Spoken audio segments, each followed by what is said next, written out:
La colla castellera de Figueres ha tancat la temporada del 20è aniversari portant a plaça els 3 millors castells d'aquest any. L'actuació s'ha fet a la plaça Catalunya per culpa de la pluja i després d'aixecar 3 pilars de 4, els liles han encarat la primera ronda amb el 5 de 7. Ha estat la 10a vegada d'aquesta temporada que la colla ha executat a la perfecció aquest castell.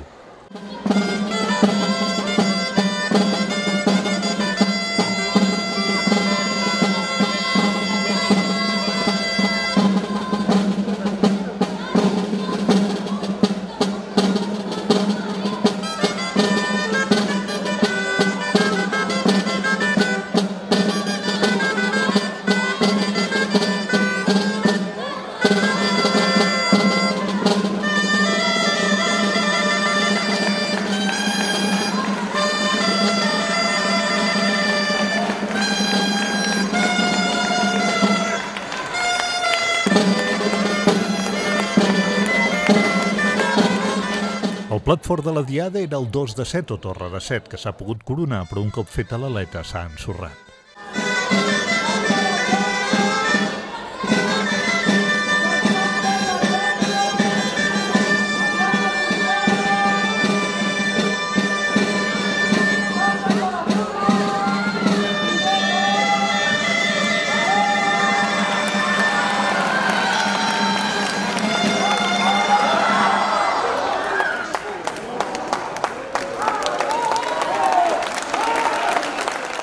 En tercera ronda s'ha aconseguit el quart 7 de 7 de la temporada, que ha estat molt celebrat pels liles.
Un vano de 5 ha tancat aquesta diada compartida amb els esparxats de l'Estany, els castellers de les Gavarres i els de Rubí.